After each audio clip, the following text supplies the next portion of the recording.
Good morning, good afternoon, and good evening, everyone. It is my pleasure to welcome you all to the launch of the Eval for Action campaign's latest milestone, the Standards for Meaningful Youth Engagement and Evaluation, developed through the Youth and Evaluation Initiative.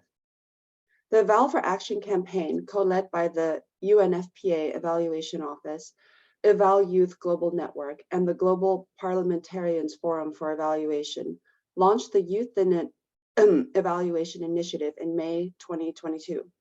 The Youth and Evaluation Manifesto, published in 6 languages, has been widely adopted by various stakeholders, including governments, international agencies, VOPEs, academia, youth organizations, the private sector, and NGOs.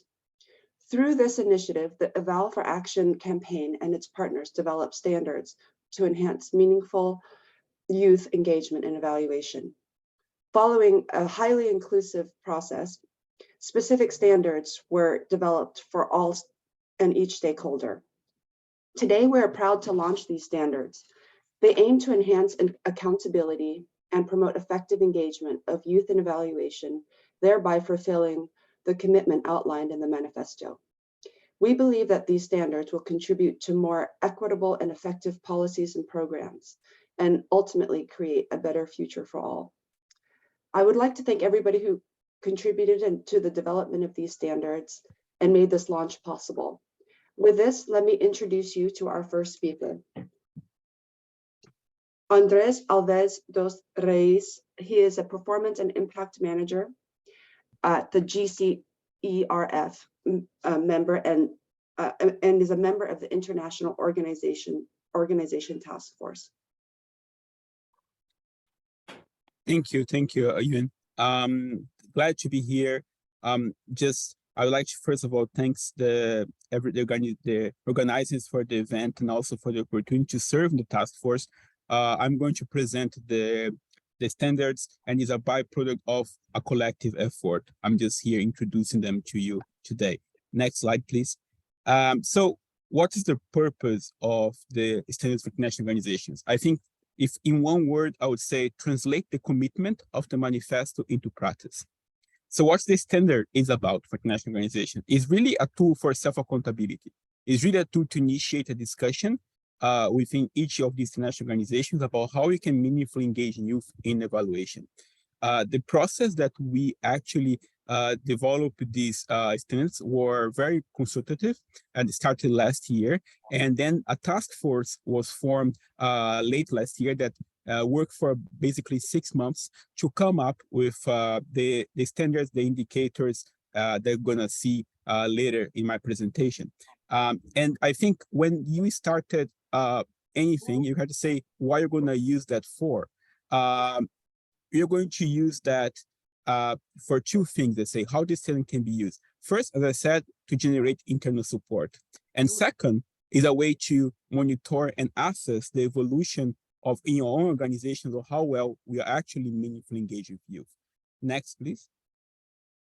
So the standards for international organizations basically are divided in 6 dimensions, and that can still be divided in 18 items. So there is leadership and accountability, which is basically the commitment at the leadership level to engage meaningful in youth. Is practice. So in terms of how youth in evaluation are actually being implemented in actual practice evaluation. Advocacy and capacity development speaks to how international organizations can mobilize national and local partners to do also the same. Knowledge management and communication is like how international organizations can marshal their communications and knowledge production to actually advance this cause. And of course, the last 2 ones are more operational ones, but as important as is human resources. So how youth can access the career of an evaluator, and financial resources, where they put the money where the mouth is. Next, please. So the standards are divided, each category, each of these items are divided in 4 categories, which comes from the minimum requirement to exceeding minimum requirement. And I'm gonna give 3 examples that it speaks to me a little bit about how important these standards are. Next. So the first one that I want to highlight is the one item on leadership accountability. And here is, if you look at the different standards, it starts with the minimum requirement, which is more or less the intention behind the standards. It's about political commitment. And then it has each one of the categories try to capture when you move from just commitment to actually being the commitment expressed in a policy and then the commitment being implemented. It speaks to me because nowadays I'm actually writing the evaluation policy of my organization. So when I look at these standards, I look a way that I can mainstream these youth in evaluation already in the evaluation policy of GSERV. Next, please. Practices speak really to the daily, how you can meaningfully engage youth emerging evaluators in the daily act of evaluating projects, and goes from the basics of a TOR to actually making them co-evaluators at exceed requirements.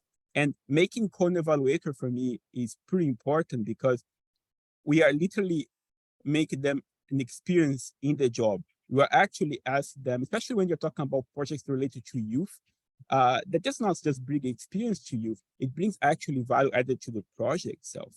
And next one. And the third one that I want to highlight is human resources. And here is, if you see, it comes from basically have an internship program inside your organization to actually have a career path that a young person who started as an intern can actually move into the organization to become an evaluator and actually have experience being an evaluator. And for me, that's very speaks to my own experience, because I actually started GSERV in a more like a junior position, and I end up like scaling up the steps until I become the head of performance and impact now. So when I talk about the importance of these programs, I talk about myself a little bit, and then the people that I work with directly. And there is no way you can have youth in evaluation if you don't have structural programs inside your organizations that can help this process to actually happen. And final and last slide is, like, as I said before, is a standard. So we need to score, we need to assess, we need to monitor how we are going. And here is just again an example. The standard is basically a cumulative score. So you have to look at, for a particular item of your organization, how you are faring. So do you meet the approach minimum requirements? You gain 1 point. If you meet the minimum requirements, you gain 2 points. And if you get the exceeding minimum requirements, you get 3 points. So the maximum you can get per item is 5, right? So you have 18 items. So the maximum organization can receive in these metrics are 90 points. So then you can look per item, but also you can look at aggregation and aggregate and see, look, how my organization is faring from 0 to 90. And then you see down here that you also have a rating that says, look, 0 to 22, there's really, you have the commitment maybe, but that's it.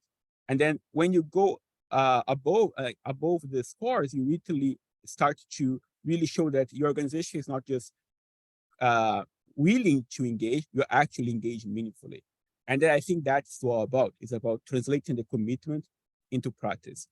Many thanks, and Yuen, and the floor is back.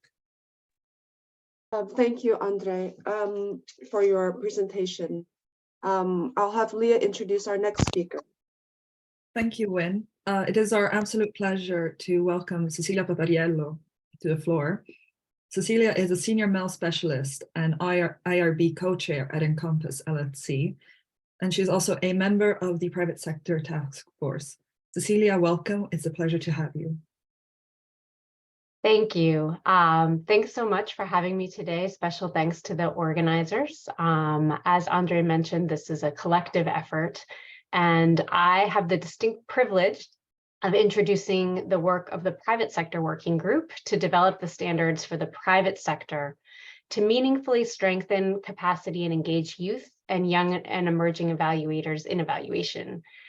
Our working group represented individuals from around the world, from both the nonprofit and the private sector. We ultimately decided to focus specifically on the private sector, which in this case, we defined as private for-profit entities such as consulting firms working in the monitoring and evaluation space. These private sector standards complement and align with so many of the other standards developed by the other working groups to strengthen the movement of engaging youth in all aspects of evaluation. Next slide, please. A little bit about the process, which aligns with Andre's previous presentation as well. As far just thinking about how we got here, as many of you know, in 2021 through 2022, Eval for Action hosted the regional Eval Youth consultations. Last May, Eval Youth released the manifesto on the meaningful engagement of youth in evaluation. And later that year in August, the 6 different task forces were developed to finalize the standards. So as far as the private sector working group, our task force undertook a co-creation process, meeting regularly throughout consultative meetings, consulting with private sector representatives for input.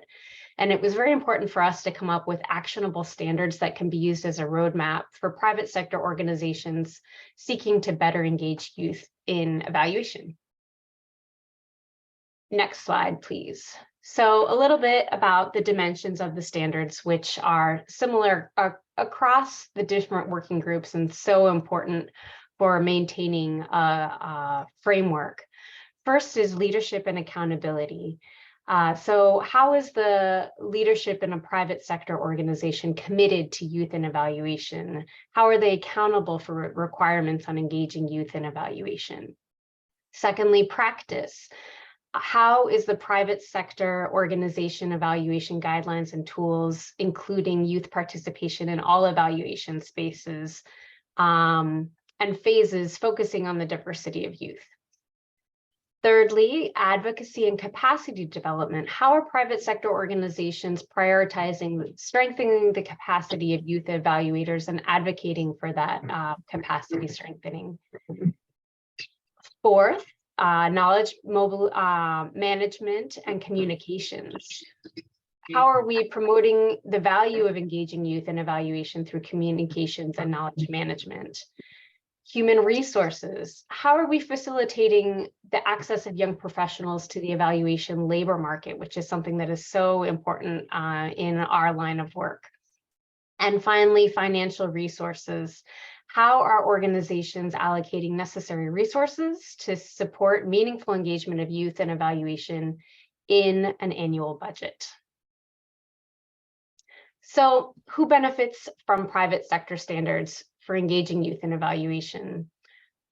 I honestly see this as a cycle and a win-win for youth and youth evaluators, as well as the private sector. For youth and youth evaluators, it's so important. These standards provide improved job and skill building opportunities, fair compensation for skills and expertise, increased voice and decision-making, data collection, data analysis, the development of recommendations, improved technical and leadership skills now and also into the future, because these are the future leaders who will be working and continue to work with the private sector. The benefits for the private sector, you can go back, sorry, thank you. Including youth is important for the private sector because of the innovative and relevant recommendations that come when youth are incorporated in our work.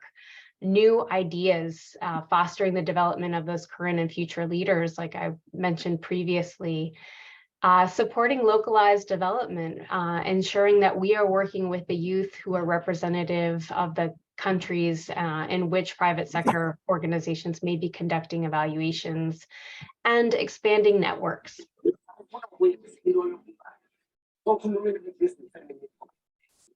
So moving now to some examples from the standards. Each of the 6 dimensions of the standards are organized into the 4 categories which were discussed previously, moving from minimum requirement, approaching minimum requirement, meeting minimum requirement, and exceeding minimum requirement, displaying a spectrum. The minimum requirement describes what needs to be in place within the private sector organization to advance youth engagement in evaluation. Approaching the minimum requirement describes meeting the initial level of the requirement. Meeting the minimum requirement describes meeting the requirement to a greater degree than approaching the minimum requirement. exceeding the minimum requirement describes meeting the requirement at an advanced level and is the highest level expected. Although private sector organizations are free to achieve levels even beyond this. So here we have an example of leadership and accountability and what that might look like. Next slide, please. Moving into practice. Here you have an example of the standards for practice specifically, critical to ensuring that not only do we have leadership and accountability, but how are we actually putting those standards into practice. As Andre mentioned, there's a score for each dimension and category that can be assigned as per an assessment tool, which is included within the standards, which is a very handy Excel matrix, which any organization can use for a self-assessment. Once the rating is determined for each dimension, the summary scores are analyzed to assess the current status of the private sector organization in terms of meaningful engagement of youth in evaluation.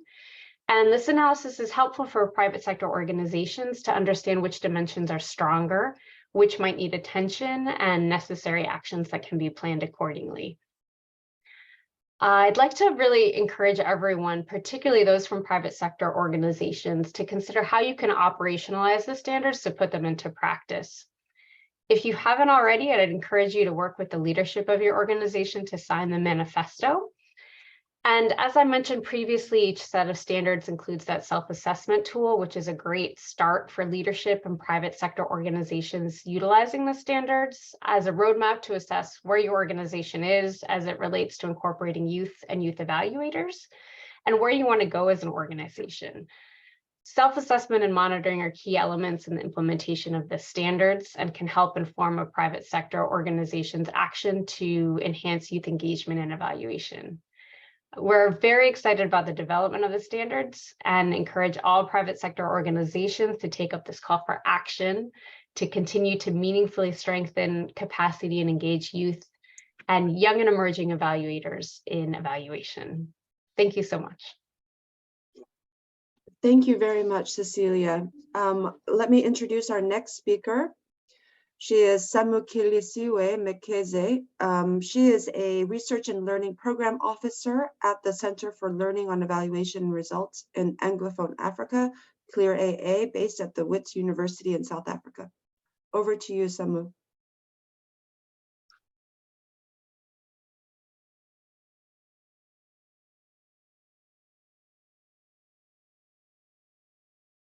Samu, can you please unmute yourself?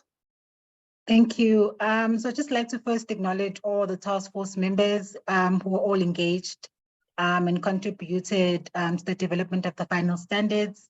And I have the pleasure of introducing the standards.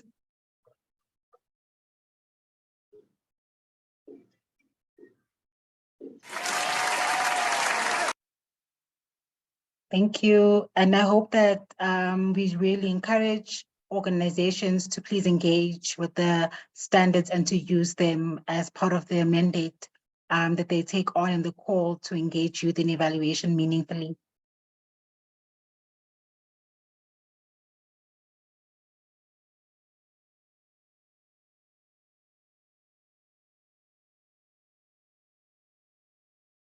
Thank you, Samu, for that introduction. The next speaker who I would like to present is Mark Mulobi.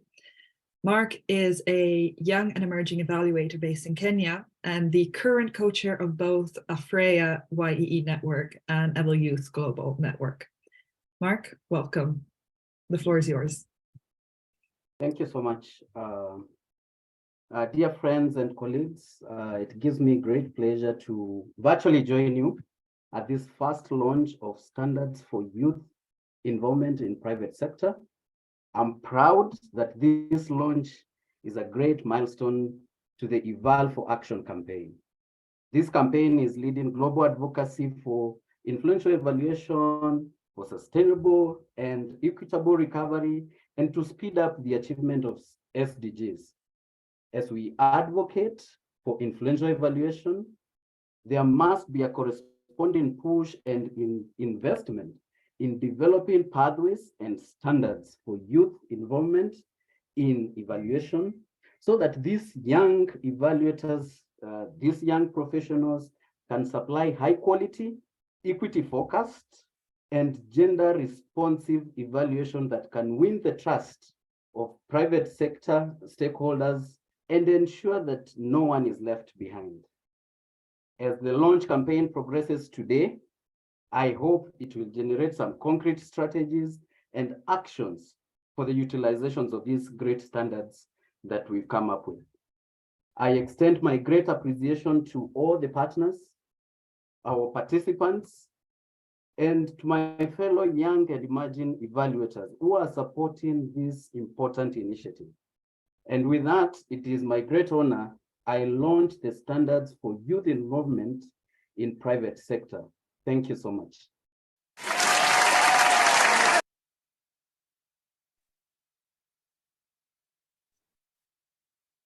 Thank you so much, Mark.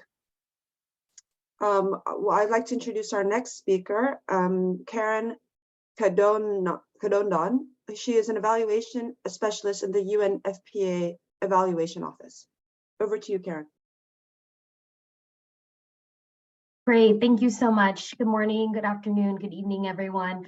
I'm very excited to be a part of the official launch of the Standards for International Organizations in the Private Sector. Today, I'll be just sharing some reflections on UNFPA experience on how we put into practice engaging youth in our evaluations and just some key takeaways and learnings that we've gained from our own experience. But first, I just wanted to provide a broader context on this slide on the different ways that we've engaged people in evaluation.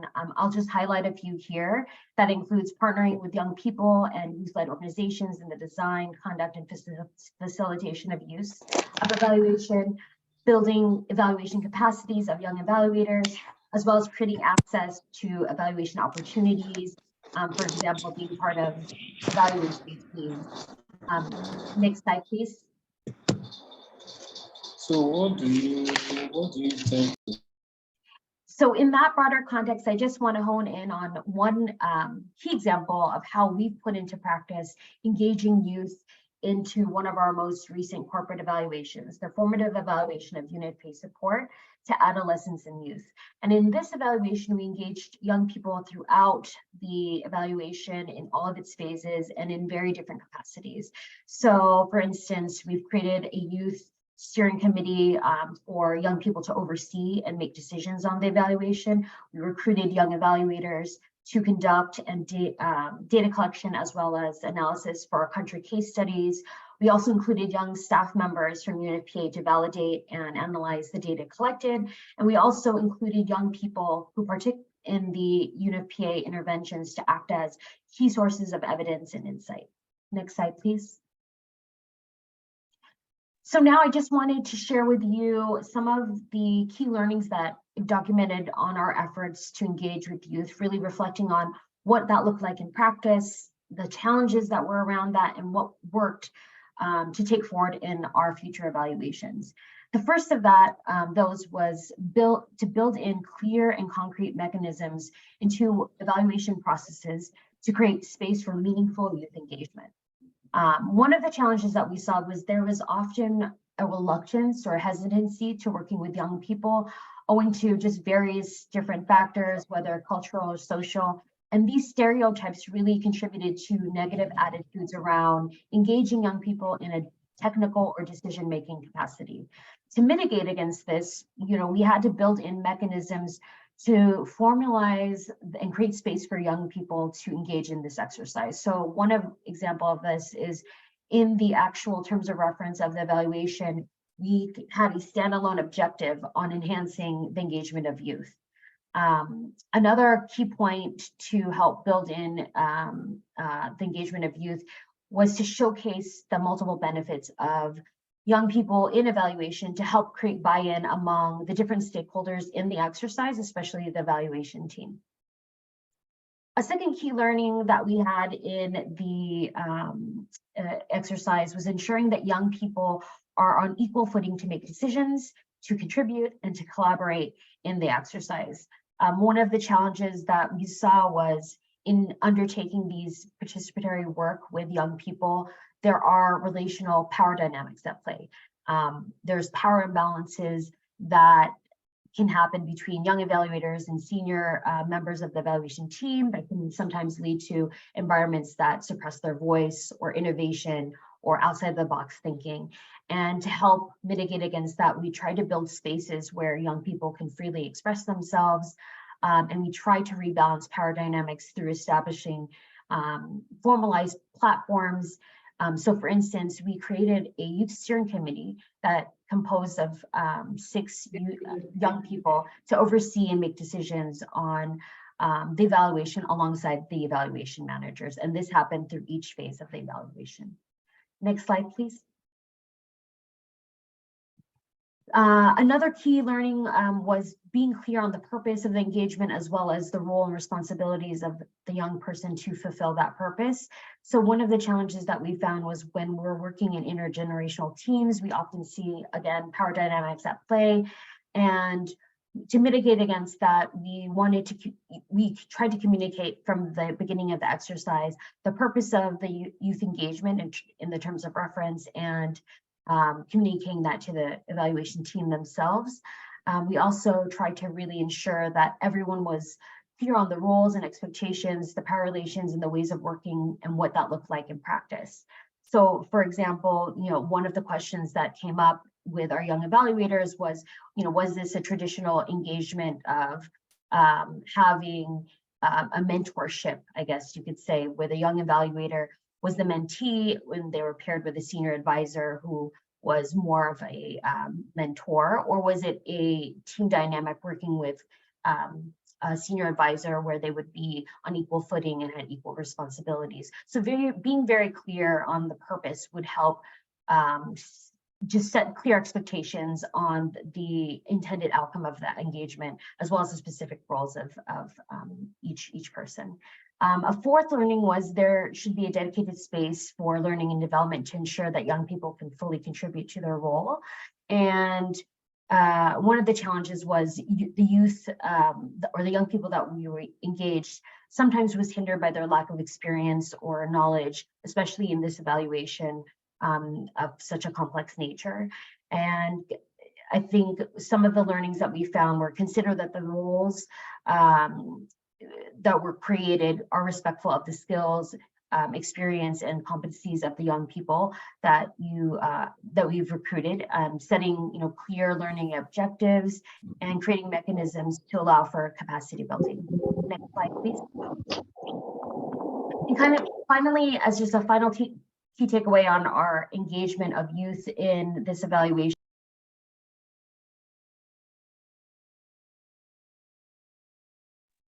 Karen, you are muted. Oh, sorry about that. A final key takeaway of UNFPA engagement of youth was meaningful engagement can amplify the youth voice, build capacities and skills, and empower young people. And throughout this evaluation, I was able to witness the multiplier effects on empowering young people in this way by allowing them the space to make decisions, have exchanges, and learning. And we had several feedback mechanisms that were built into the exercise.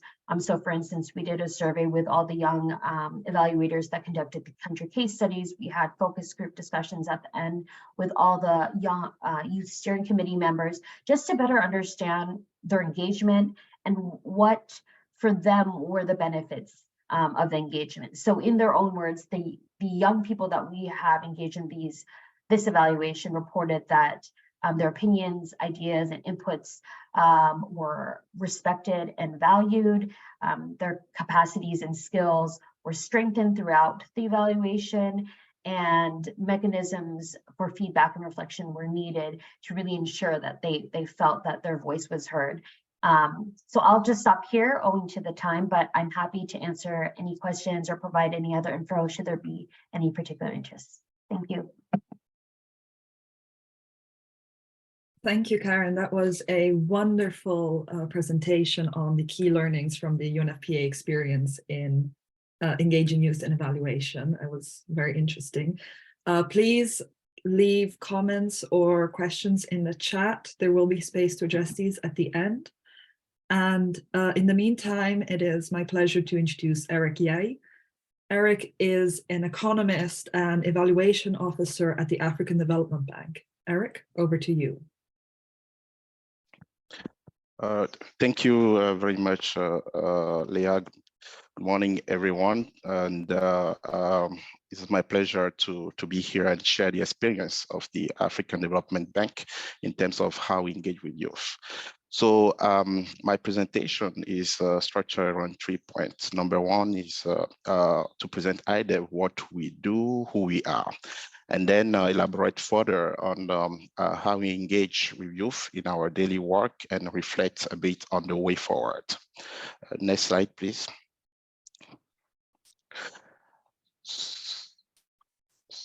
So IDEV is the independent evaluation department of the African Development Bank, and this unit report directly to the board of directors to protect its independence. We have three main objectives. First is to promote accountability by, documenting and reporting on banks' progress and performance. Then we also strive to promote learning within the institution and in our regional member country by ensuring that lesson and recommendation formulated will really help to enhance our policy, strategy, program, and projects on the ground. Our third mandate is to strengthen the evaluation culture by providing adequate support and capacity building, resources. Next slide, please.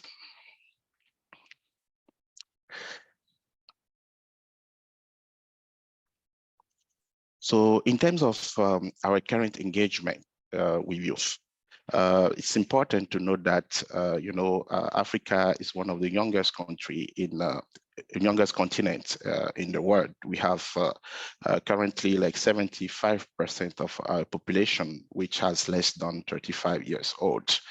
And the bank has adopted since 2016 a Job for Youth in Africa strategy, which is a bank-wide strategy aiming at creating 25 million jobs and equipping 50 million youth.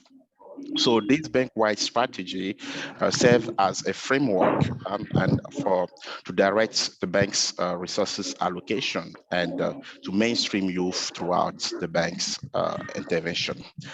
At the institutional level, the bank also offers junior consultant opportunities for junior evaluator that have less than 32 years old. And we also have a youth professional program, which is open every 2 years. I had a chance to start at the bank as a junior consultant opportunity a few years ago. So it's really is an open window that everyone could tap in. At the policies and practice level, what we are doing currently is that we follow an evaluation manual which incorporated youth as a cross-cutting issue. This means that all the evaluation conducting by the department should cover youth issue, as well as gender and climate change effects. We also make sure that we use young evaluator in our evaluation. They are parts of the team, not only to support the team, but also we try to build a conducive environment for them to learn and to grow.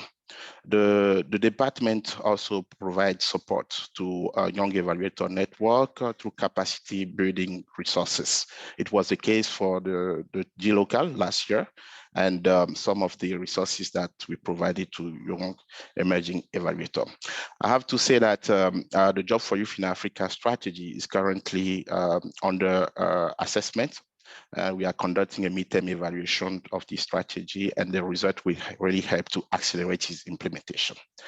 Next slide, please. So going forward, and based on the current and new standard, there is few steps that we believe that we can take in order to enhance meaningful engagement, even if we are already doing part of it. The first one would be to disseminate and promote the use of a new standard, maybe through webinars or knowledge dissemination activities within the department and the bank, and then ensure that we have an endorsement at the top level management of these standards and integrate them into the evaluation manual to provide a clear framework and guidance for colleagues who conducted evaluation. We will also make sure that we have mechanisms in place to ensure regular tracking and reporting of the standard.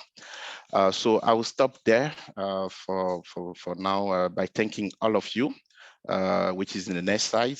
Thanking all of you for your participation, and I will be glad to take any question or comment further. Thank you. Thank you, Eric. Colleagues, please feel free to continue the conversation in the chat room based on the presenters that have already intrigued and piqued a lot of interest. So if you go ahead and provide your comments, that would also be helpful. If we have time, we'd love to address these in a plenary. It's my privilege to introduce our next speaker, Anna Agumian. She is a Senior Evaluation Officer at the Global Evaluation Initiative. Anna, over to you. Hello, everyone. I'm very excited to be part of this milestone event. Can you scroll back? I think we missed one slide. Next slide. One slide I think is missing, but anyway, I'll walk through. Let me start that investing in building the capacity of new generation of local evaluators is essential for strengthening countries' M&E ecosystem and creating opportunities for new and diverse voices to enter the field. Young evaluators can bring fresh perspective to the M&E field, helping it to be more responsive to the imminent global challenges. Therefore, enhancing the individual skills and capacities of young emerging evaluators in developing countries is one of the key priorities of the Global Evaluation Initiative. The objective of the partnership is to support developing countries to strengthen the national M&E systems. Our partnership supports YES in two major lines of work. First is to improve access to high-quality M&E training and professional development activities. And second line of work is about knowledge, fostering the availability of knowledge resources, particularly geared towards young and emerging evaluators. In the first line of work, it's mostly about its training and professional development activities. Our work is focused on enhancing the practical skills of YES, which is through hands-on learning program, which I will talk about in the next. And we have scholarship opportunities, which is to enhance the access to high-quality training programs. One of the biggest ones is the GEI scholarships for IPTET, attending IPTET. We also have career development guides in that area. In the knowledge section, I would like to mention that Better Evaluation platform, which is GEI's knowledge platform, is we are in the middle of creating a landing page for YES. And two things that I would like to highlight there, two recent additions to that website, is a very well curated directory of academic programs in M&E and a directory of trainings and initiatives offered by the GEI partners. They are both available on the Better Evaluation site. Well, now about the hands-on learning program. We all know that young evaluators, no, can you keep it on that first slide, please? Go back. Yeah, we all know that young evaluators often face a challenge getting their first assignments. So in order to bridge that gap, GEI launched this program, which was piloted last summer. And the purpose of the program was to strengthen practical M&E skills and soft skills of YES through on-the-job learning and mentorship, as well as to help them broaden their professional skills in a way to prepare them for labor market. One specific thing that is probably distinctive about the GEI's hands-on learning program is we designed the program the way that to expose years to opportunities, not just in the evaluation, but at different stages of M&E system development, in line with GEI's objective of to strengthen national M&E systems. Can you move to the next slide, please? Thank you. So it was designed in collaboration with Eval Youth and other GEI partners. We piloted it, as I said, in summer last year. Some of our interns just finished. It was a 6-month-long program. And we did this in collaboration with GEI's implementing partners, the CLEAR centers. So 5 interns were located in CLEAR AA, CLEAR Francophone Africa, South Asia, and also in Lusophone countries, Brazil and Mozambique. The way we designed the work program, it was around key evaluation competencies, and then we adapted to individual needs of interns. At entry level, we had a survey to help us understand what are their expectations and what are their skill levels. So we kind of adjusted it to their needs. We had mentors, regional mentors for the interns, and also there were these the networking opportunities and knowledge sharing opportunities provided for them at a global level for the overall. Can I have next slide, please? So it worked really well based on the exit survey and the survey of our partners who worked with them. It did help them to motivate for their M&E career, better understanding of country M&E system, evaluation processes, and research and networking. We could have done better, and that's what there were lessons, of course, learned that will be incorporated in the next phase, which interns would like to have more networking and knowledge sharing opportunities globally beyond the regional centers. They would like also have perhaps more focused tasks. So in terms of, can we move to next? Yes, in terms of next steps, we will be continuing this program with our regional implementing partners, but we also like to now move on to a next level, and we will be placing young and emerging evaluators with national government evaluation offices in a few countries where the evaluation function is strong. And as another step in the future is also to collaborate with UN agencies and other interested partners on joint internship programs. Thank you. Thank you, Anna, for that wonderful overview of the GEI hands-on learning program for YEEs. I'm sure we all found it very interesting. Thank you to everyone who's been dropping questions in the chat. We are keeping track of them, and please continue to do so. For our next speaker, it is my absolute pleasure to introduce Tessie Katsambas. Tessie was president of the American Evaluation Association in 2019 and a former recipient of the International EVAL Partners Award. Tessie is the co-founder and CEO of Encompass LLC. Tessie, please, the floor is yours. Thank you. Thank you. Thank you very much. It's very exciting to be here today. And I first want to start with a big thank you to Eval Youth for working on these standards. It has really given us a chance to reflect and to share why this work is important and how we do it and what is our intent. And so to bring greater intentionality to the work, it's also given us a chance to develop a vision of engagement of what that means. And many of the questions in the chat are about that. And then it's given us a chance to articulate how to make that vision real. So Adriana de Queiroz asked earlier in the chat, is there any insight for engaging emerging evaluators? I think that all of the speakers and throughout this week, there's a lot, but I'm just going to tell you about Encompass. Encompass is a company that does evaluation and training work internationally. We have offices in different countries and have grown recently in the last 3 or 4 years to have offices in different countries, in Senegal and Ukraine, through Poland, Jordan, Lebanon, El Salvador, and Peru. So in this work, we have been really engaging with Eval Youth and with young and emerging evaluators. So let me tell you internally first in the next slide. Sorry, externally first. So why is it even important for a private sector company to be engaged externally?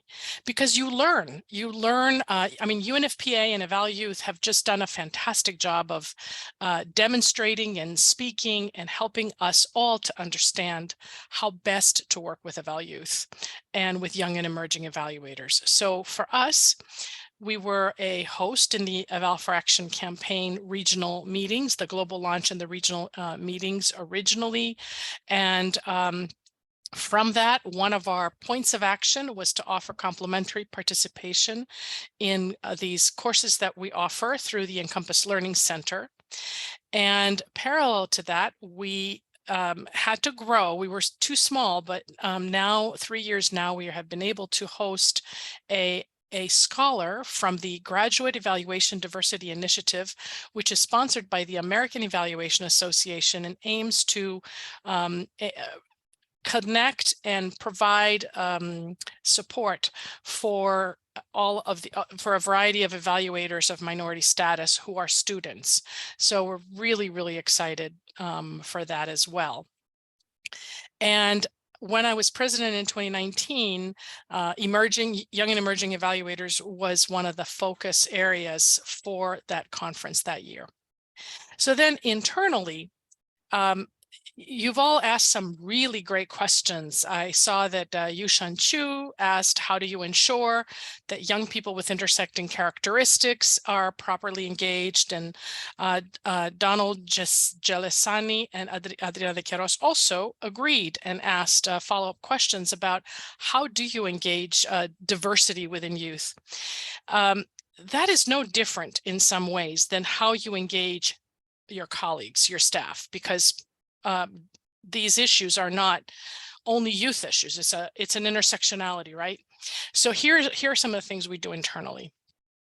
First of all, we have a really robust, onboarding, but then also supervision and training program with an emphasis on communication. Many of our supervisors tell us that we are the first company where supervisors touch base with supervisees once a week.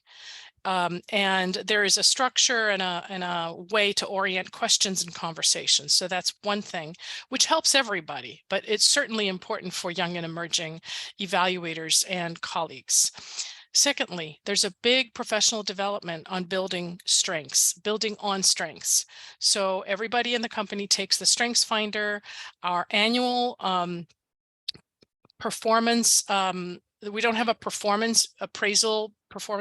We have an appreciative performance dialogue that really focuses on development. And that, again, that's good for everybody, but even more important when you're earlier in your career.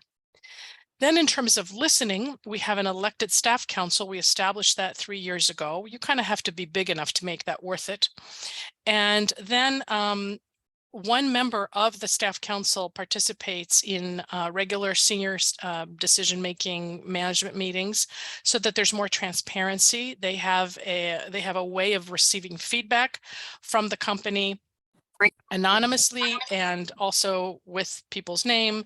And we invite them also to get involved in different decisions that are important for the company about benefits, about we're actually moving offices. Our staff council has been a big stakeholder and have participated in that decision making. And then our DEI work. We have a diversity, equity, and inclusion advisory group that is not elected, but people have applied because there are some requirements. So that helps us to think about diversity within youth, within the cross-section of our company, and the emphasis is on that collaboration.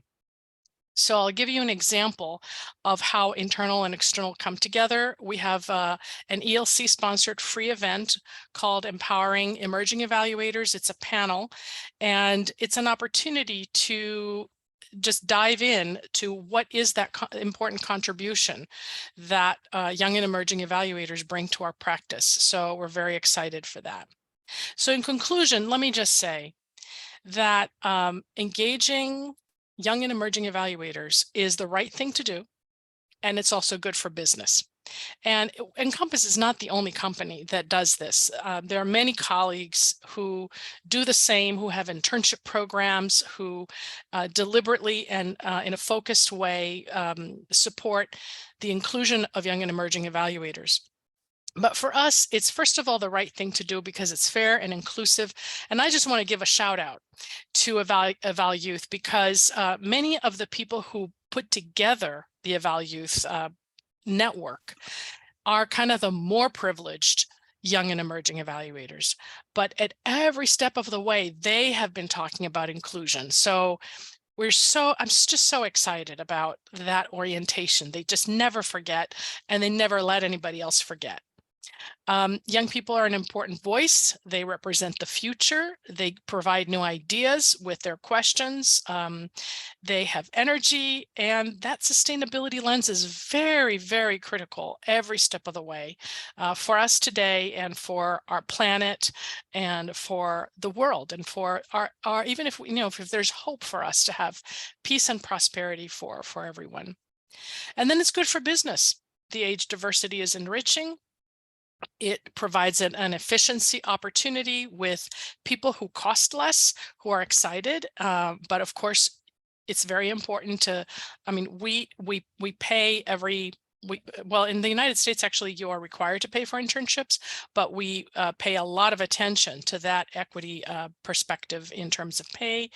And then it builds a leadership pipeline and expands the network. So it's a really good thing to do, and I recommend it to every private sector company. I'm so excited that Eval Youth invited us with Cecilia to participate in the development of the standards, and we're very excited to support the standards and shout them from the mountaintops. Thank you, and back to you.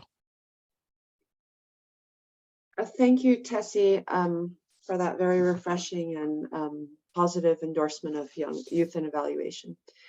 I will now introduce our last and final speaker. Her name is Ashley Wax. Ashley is a UNICEF Regional Evaluation Specialist based in the region of Europe and Central Asia.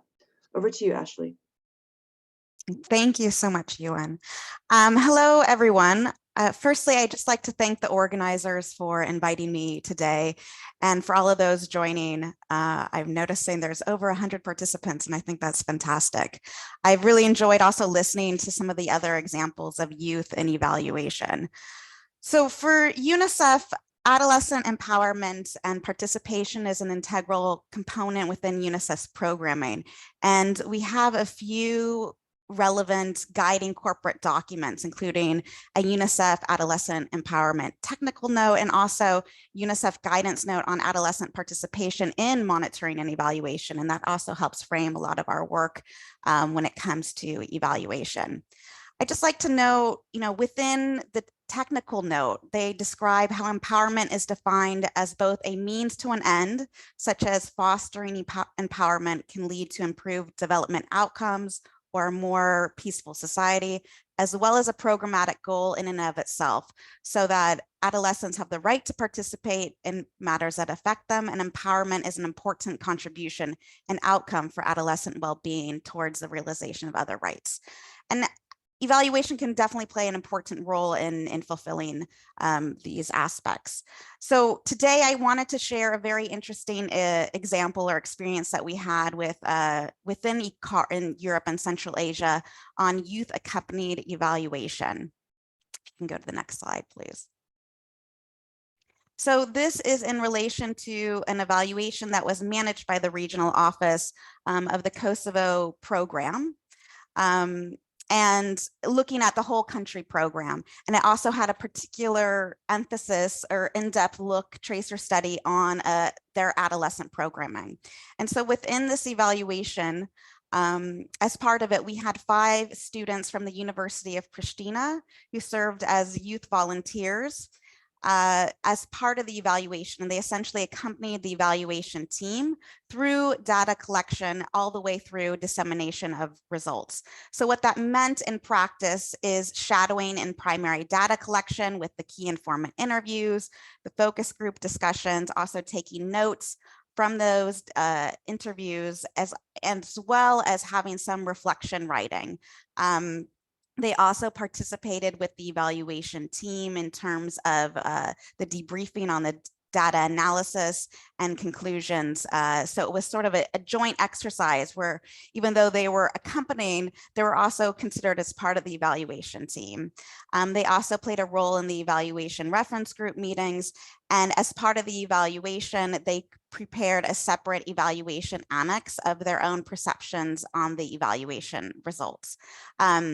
And you can see on the right, after we did this sort of exercise, we piloted this approach, we did a focus group with them. And these are some of the things, the learning new skills. These are things that they had identified as things that they took away from the experience. So next slide, please. And here you can see some of the students there. And I mean, I think there were a lot of added benefits to this approach. One, in the sense of, you know, having a mentorship for young people assigned at the university. So there was a professor who worked with the students as part of this project. So it's not just that they were youth volunteers, but in a sense, it was almost such as like a internship and practical hours for them. And it provided some for input for the courses as well. And in this experience, they also, it was an opportunity for them to harmonize between what they were learning in school in terms of theory and then applying it to the real world. And in their view, this is something they also highlighted within the focus group, is for many of them, it was their first experience or exposure to such a professional setting at this type of importance. They had a really good engagement and teamwork between themselves, but also the evaluation team. During the data collection, it was during a period where there was some restrictions on travel. So a lot of the things that were happening were actually online. So it was actually, even though it was online, it was easier for all of them to engage in the processes and complement what was going on with their schoolwork with engagement on the evaluation. And there felt a lot of sort of an ownership by young people. And it really starts to build around having sort of a cadre of young evaluators in partnership with the university. And so with this evaluation, it was, we piloted it with this evaluation, but actually we're continuing this for every evaluation, relevant evaluation, I should say, that UNICEF is conducting within the Kosovo office. And they also have a very nice, I'm just going to read it, but I think it's a great quote. Believing in youth means also giving them the chance to grow themselves by ensuring opportunities for development beyond words and promises. I think that's very true and relevant, something for us to keep in mind when we're engaging young people in these processes. Next slide, please. There are a few takeaways for future evaluations. This is our sort of learnings through this when we piloted this project, and also thinking about youth-friendly terms of references, or maybe just like a supplement to the TOR, so that really defines what their role is within the process and how they can complement the structure of the evaluation process. We hadn't planned this, but we sort of incorporated it. We had youth-focused trainings, and these were led by the team leader on the evaluation process, qualitative methods, data analysis, etc. And with this particular evaluation, we had a benefit that the team leader was also a professor on evaluation. So he already had the tools and the knowledge and interest to be leading these types of trainings. Having the university engagement and the advisor really helped link the theory and curriculum, but also enforce, like, how do we build a more formal partnership with the university for future research and evaluations. One of the things that they highlighted as a benefit is this continuous youth engagement. So not just sort of shadowing the evaluation process, but also giving them opportunities to reflect on what they had learned or experienced through the data collection process. And so there was additional components that they were asked to work on as part of the evaluation. Remote evaluation benefit, I had already mentioned that, but just to say that it was very good in the sense of the individuals were able to participate a lot more because it was online. They were very familiar with that modality. And we did have certain tools set up to ensure that it was easy to share and learn and participate, not just the evaluation team, but also the youth as well. And so they use the Mural platform. Ethical considerations. So one of the things that we had them do is, given the norms and standards with the evaluations, they all signed a confidentiality agreement. We also considered developing an ethical document to ensure safety of youth, to align to our own ethical standards on data collection within UNICEF. And then the last one, and I think this is something that was touched upon within the comments as well, is outreach. So, with this particular example, we went with an advisor in the university that we knew was kind of being opportunistic with that informal partnership to engage the youth as part of the evaluation, but thinking ahead is really how do we put in special effort to make sure that we are reaching more than the standard people, to be inclusive. So for example, and those also mentioned in the comments, looking at those with a disability or hard to reach area from a marginalized community. And so having maybe more of an open call for participants to be part of this sort of process. And that's it. Thank you very much. Thank you, Ashley. That was a very, very interesting and very comprehensive overview of UNICEF's program to engage youth in evaluation. Now we have space for an open discussion. I encourage participants to both turn on their camera and to drop any questions in the chat, or I guess raise your hand and we will see how many questions we can address in the time remaining. Can I ask the production team if there is any question that hasn't been answered in the chat, or am I allowed to just pick one? Right. Leah, you are allowed to pick ones. Yeah. Great. So a question had been dropped in the chat by and I apologize if I do not pronounce your name correctly, Yushan Chu, on ensuring young people with intersecting current characteristics such as neurodiversity, disability, health conditions, experience of trauma, and how to properly engage these youth in evaluation. I do not believe this question was directed at any of our presenters in particular, but perhaps Karen, would you like to reply to this?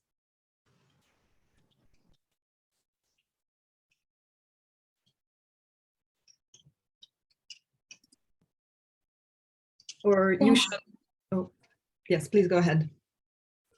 Thanks, Leah. I replied briefly in the chat back to you, Shane, but I wanted just to share a little bit from our own experience and maybe to clarify too our process in terms of recruiting the young people in the different capacities for the young evaluators and for the young youth steering committee. So I think there was a lot of questions in the chat on how we selected the members of the youth steering committee. So for this particular evaluation, we partnered with youth-led organizations and networks, so including Eval Youth, but also Choice for Youth Sexuality, the International Federation of Medical Students. And we really intentionally tried to target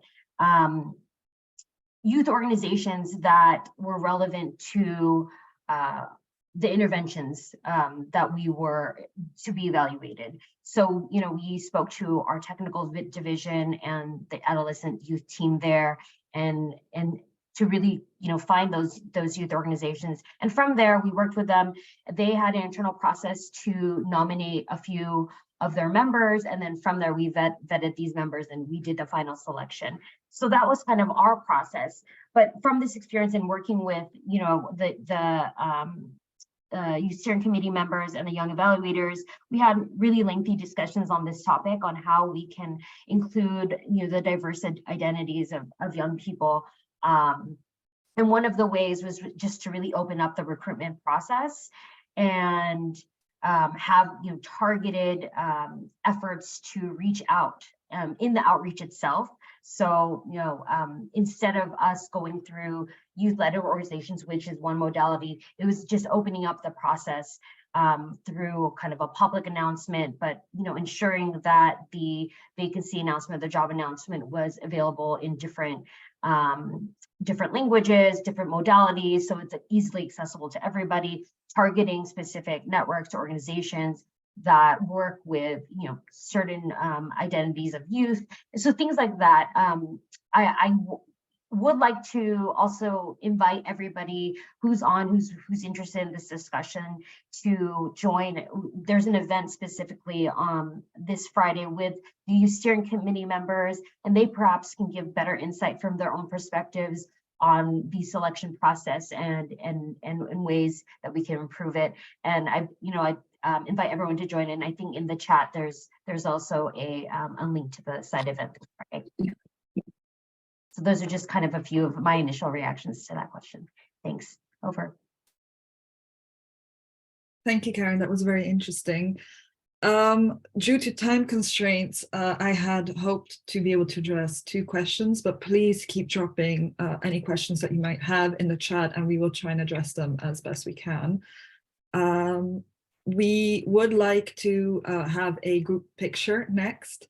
So please, please, please turn on your cameras, give us your best and brightest smile, and our production team will take a very nice picture of everyone and to commemorate the event. Let's keep the smiles coming.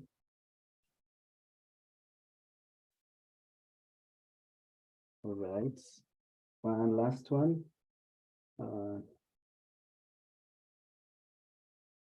Great, thank you so much. Thank you, Mark. Could we have the presentation again, please?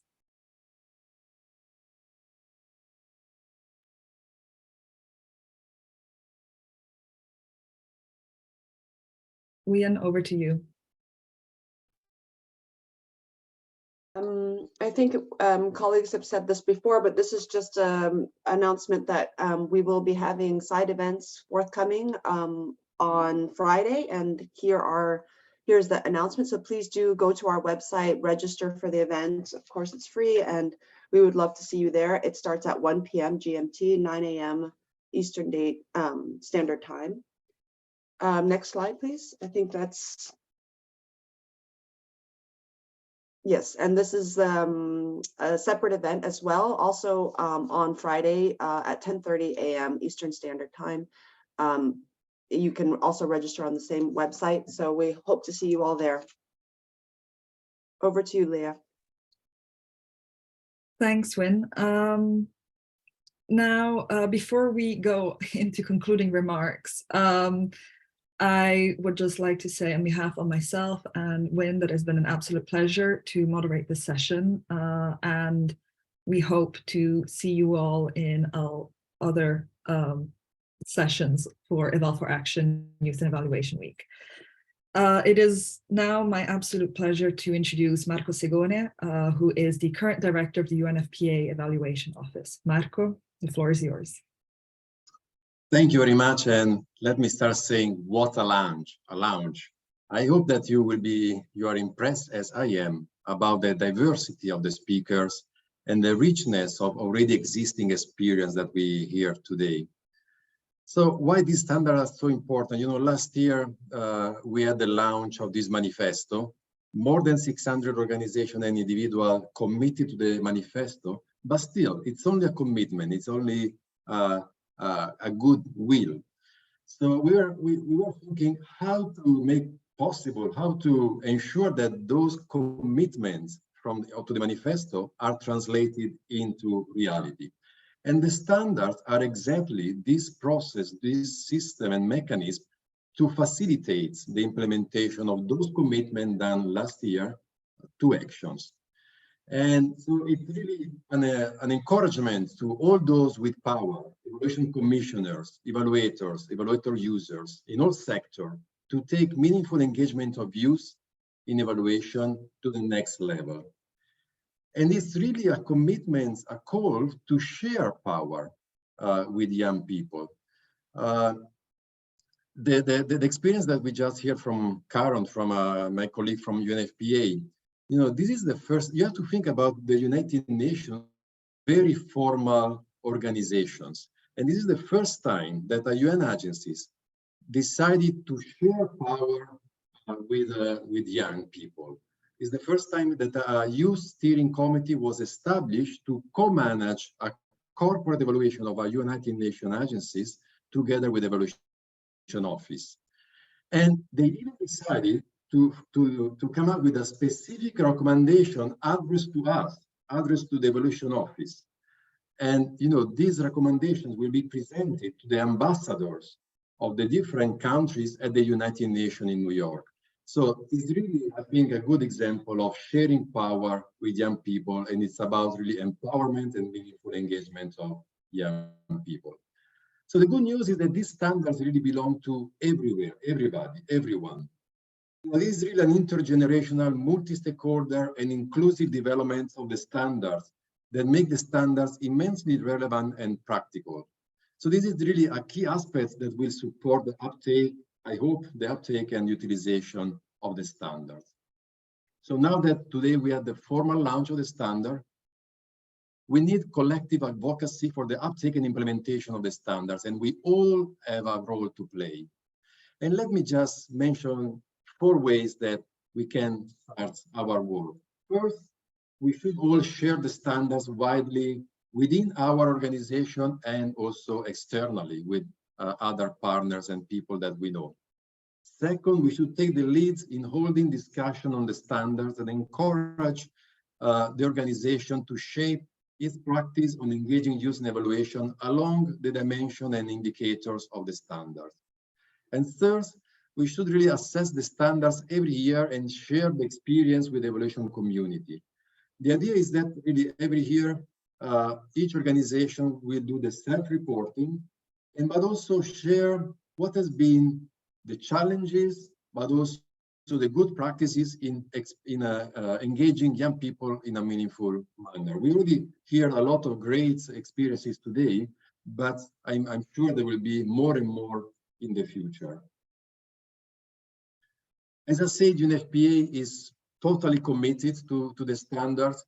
We have the principle of engaging young evaluators in our own evaluation policy, in our own evaluation manual and handbook, in the template for our term of reference.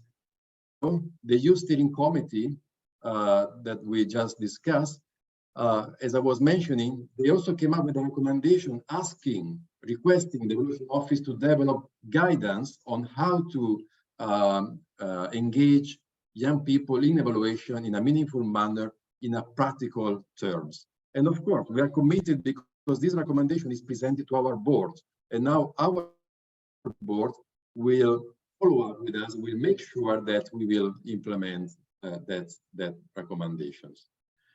So with this, really, a vote of thanks to everybody.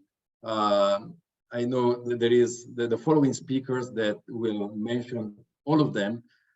So really, thanks a lot to everybody. It's really just amazing and exciting to see these intergenerational movements that is really walking the talk. And thanks a lot, everybody. Thank you, Marco, for your wonderful words.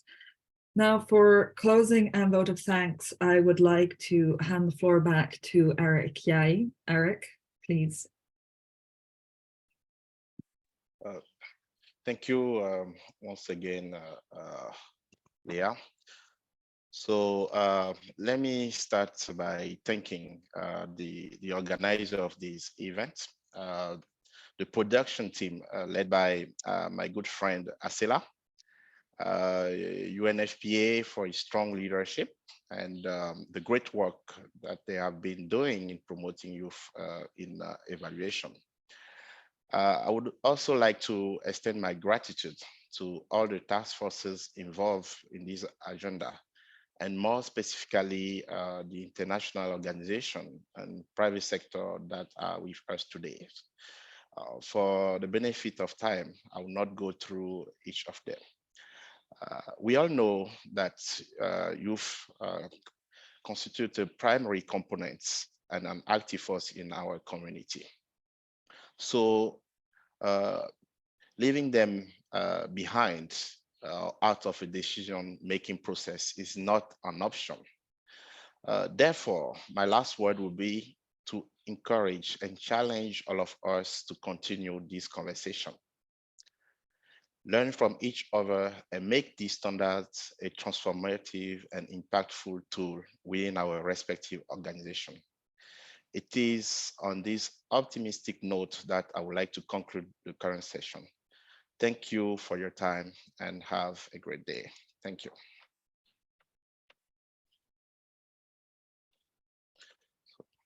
Thank you, Eric. And to say thank you to all the participants who have attended and taking the time to listen to our 5 great speakers.